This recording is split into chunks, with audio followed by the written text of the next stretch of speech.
Class 7th exercise 11.1 का पहले question को हम यहाँ पर देखते हैं। तो इसमें दिया हुआ है एक आयताकार भूखंड की लंबाई और चौड़ाई। तो आयताकार भूखंड की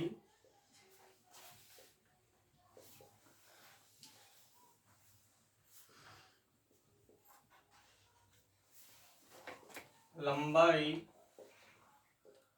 दी हुई है इज इक्वल टू 500 मीटर और जो चौड़ाई दी हुई है वो दी हुई है 300 मीटर। तो इसमें जो पहला जो निकालना है वो निकालना है भूखंड का क्षेत्रफल। तो हमें क्षेत्रफल निकालना है आयताकार भूखंड का क्षेत्रफल। तो आपको पता ही है आयताकार भूखंड का क्षेत्रफल क्या होता है, लंबाई गुणा चौड़ाई।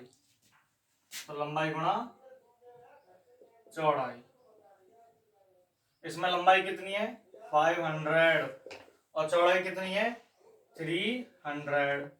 5 3 जा 15, कितनी जीरो है 2 और 2 4, तो चारों जीरो को हम पीछे लगा देंगे।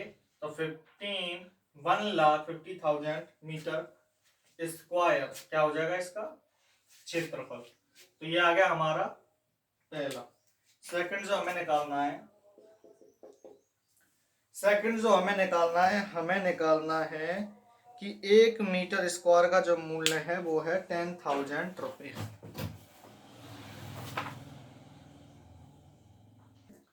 1 मीटर स्क्वायर का जो मूल्य है वो इसमें दिया हुआ है 10,000 रुपये। कितना है 10,000 रुपये। तो 1,50,000 रुपये का कितना मूल्य हो जाएगा, तो हम इसमें लिख देंगे 1,50,000 इंटू 10,000। कितनी जीरो है 1 2 3 4 5 6 7 8, 1 2 3 4 5 6 7 8 और 1 5। इतने रुपए हमारे इस क्वेश्चन का आंसर हो जाता है। अब हम चलते हैं नेक्स्ट क्वेश्चन की तरफ। एक वर्गाकार पार्क का क्षेत्रफल ज्ञात कीजिए। ये कह रहा है एक वर्गाकार पार्क का क्षेत्रफल ज्ञात करना है। इसको हम मिटा देते हैं।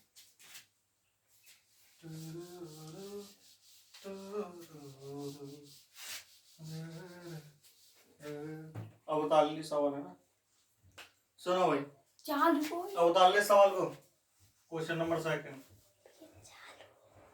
वर्गाकार पार्क का क्षेत्रफल ज्ञात करना है। किसका, वर्गाकार पार्क का क्षेत्रफल।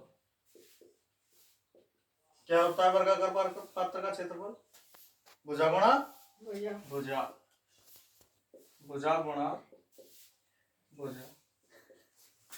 और इसका परिमाप क्या होता है, वर्ग का परिमाप होता है 4 into side या पेरीमीटर कह ले हम। 4 गुणा हो जाएगा 4 इंटू side। और हमको दिया कितना है 320 मीटर दिया हुआ है। वर्ग का परिमाप कितना दिया हुआ है 320 मीटर। तो क्या हो जाएगा भुजा इज इक्वल टू 320 अपॉन 4। तो 4 8 जा 32, 80 मीटर। कितना हो गया 80 मीटर। अब हम निकालेंगे क्षेत्रफल। क्या निकालेंगे क्षेत्रफल। तो क्या हो जाएगा, हाँ क्या निकालेंगे क्षेत्रफल। तो क्षेत्रफल में हम कर देंगे भुजा गुणा भुजा और भुजा हमारी आई है 80। तो 80 इंटू 80, 8 8 जा 64 0 0 मीटर स्क्वायर। आप इसको नोट कर सकते हैं अपनी कॉपी में। तो क्वेश्चन नंबर 2 का आंसर है 6,400 मीटर स्क्वायर। अब हम करते हैं क्वेश्चन नंबर 3 और क्वेश्चन नंबर 3 में कहा गया है कि एक आयताकार भूखंड की चौड़ाई ज्ञात कीजिए। हमको जो इसके निकालनी है क्वेश्चन नंबर 3 में आयताकार भूखंड, भूमि का जो खंड है उसकी चौड़ाई ज्ञात करनी है। क्या ज्ञात करनी है? चौड़ाई। और इसमें दिया हुआ है कि क्षेत्रफल दिया हुआ है आयताकार भूखंड का। क्या दिया हुआ है? क्षेत्रफल। वो है 440 मीटर स्क्वायर। और हमें पता है क्षेत्रफल होता है लंबाई गुणा चौड़ाई। लंबाई गुणा चौड़ाई इज इक्वल टू 440। और यहाँ पर हमको लंबाई दी गई है 22 मीटर। लंबाई कितनी दी गई है? 22 मीटर। लंबाई इज इक्वल टू 22 मीटर। तो लंबाई हो गया 22 इंटू हमें निकालना है चौड़ाई इज इक्वल टू 440। तो चौड़ाई आ जाएगी हमारी 440 अपॉन 22। 22 2 जा 44। तो हमारा जो चौड़ाई आ गई 20 मीटर आ गई। तो क्वेश्चन नंबर 3 को आप यहाँ पर नोट कर सकते हैं। नोट कर लीजिए।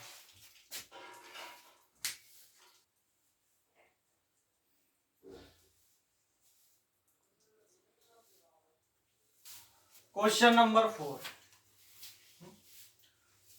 क्वेश्चन नंबर 4 ये कह रहा है, क्वेश्चन नंबर 4 कि एक आयताकार शीट का परिमाप जो है 100 सेंटीमीटर है। आयताकार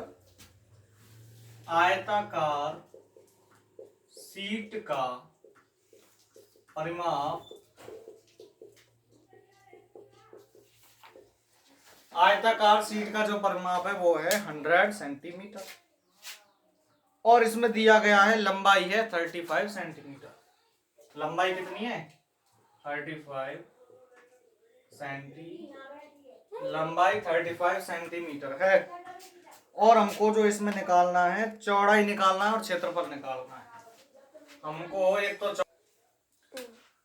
एक तो इसकी चौड़ाई निकालनी है और दूसरा क्षेत्रफल निकालना है। तो हमें पता है आयताकार शीट का परिमाप होता है 2 इंटू एल प्लस बी, यानी लंबाई प्लस चौड़ाई इज इक्वल टू 100। 2 इंटू लंबाई दी गई है 35 plus B is equal to 100। तो 2 का जब 35 से मल्टीप्लाई सीधा ही काट दो 2 से 100 को। 35 plus B is equal to 100 upon 2 से जब इसको काटोगे तो 50 टाइम्स जाएगा। तो 35 plus B is equal to 50। तो यहाँ हम लिख देंगे b is equal to 50 minus 35। जब 35 को इधर ट्रांसफर करेंगे तो यहाँ पर ये प्लस का है तो इधर जाकर क्या हो जाएगा माइनस का। तो v इज इक्वल टू 10 में 5 गए तो 5 और 4 में 3 गए तो 1। 15 मीटर हमारी जो आ जाएगी वो आ जाएगी चौड़ाई। तो चौड़ाई इज इक्वल टू 15 मीटर। अब हम निकालेंगे क्षेत्रफल। क्या निकालते हैं? क्षेत्रफल। हमें पता है जो क्षेत्रफल होता है वो होता है लंबाई गुणा चौड़ाई, यानी L इंटू वी। और यहाँ पर हमें L का जो मान दिया गया है वो है 35 और हमारा B यानी कि चौड़ाई को जो मान आया है वो है 15। तो 15 से मल्टीप्लाई करेंगे। 15 5 जा 75 और 15 3 जा 45। 45 और 7 52। तो 525 सेंटीमीटर स्क्वायर ये हमारा आंसर हो जाएगा। और आप इसको आराम से नोट कर सकते हैं। इसको नोट कर लीजिए। इतनी जल्दी कहीं बंद करी।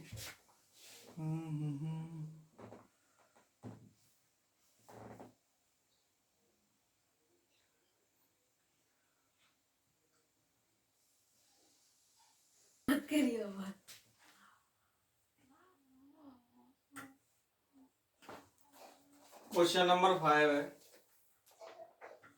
क्वेश्चन नंबर 5 जो है इंपॉर्टेंट क्वेश्चन है आपके एग्जाम की दृष्टि से। इसमें लिखा हुआ है एक वर्गाकार पार्क का क्षेत्रफल एक आयताकार पार्क के बराबर है। मतलब एक तरीके से वर्ग का क्षेत्रफल जो है वो आयत के क्षेत्रफल के बराबर है।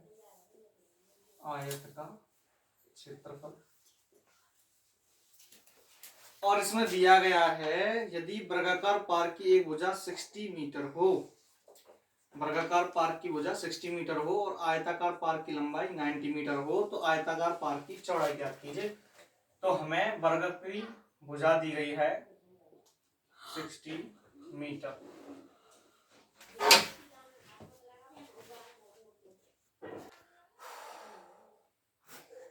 इसमें जो वर्ग की भुजा दी गई है वो है 60 मीटर, 60 मीटर। और इसमें आयताकार पार्क की जो लंबाई है, मतलब आयत की जो लंबाई दी गई है वो दी गई है 90 मीटर। तो हमें आयताकार पार्क की चौड़ाई ज्ञात करनी है। हमें क्या ज्ञात करनी है? चौड़ाई, और वो भी आयत की चौड़ाई को हमें ज्ञात करना है। तो वर्ग का क्षेत्रफल होता है भुजा गुणा भुजा, और आयत का क्षेत्रफल होता है लंबाई गुणा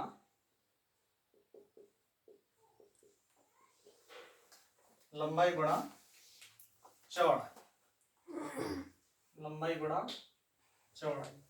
हमको इसकी लंबाई पता है 90, चौड़ाई हमें पता नहीं है। और भुजा वर्ग की है 60, तो यहां भी लिख देंगे हम भुजा 60। 0 से इस 0 को हम काट देंगे, 6 6 जा 36, 3 6 0 और 9 इंटू चौड़ाई। 9 से हम 36 को काट देंगे 4 टाइम्स, तो हमारी चौड़ाई आ जाएगी 40 मीटर। तो ये हमारा आंसर होता है कंप्लीट। और ये हमारी क्लास 7th की मैथ एक्सरसाइज होती है कंप्लीट नहीं, क्वेश्चन नंबर 5 तक हमारा जो आज का जो टारगेट है वो पूरा होता है। और हम कल लाएंगे इसी के ऊपर वीडियो और कल इसको कंप्लीट कराएंगे। लास्ट 3 क्वेश्चन रह गए हैं, तो इन 3 क्वेश्चनों को हम पूरा कराएंगे। ये जो एक्सरसाइज है इसका नाम है परिमाप और क्षेत्रफल। तो आप इसको पूरा कर सकते हैं। धन्यवाद। लाइक करें, शेयर करें, सब्सक्राइब करें। अगर वीडियो अच्छी लगे तो औरों की भी भेजें, औरों को भी पढ़ने का मौका दें। धन्यवाद।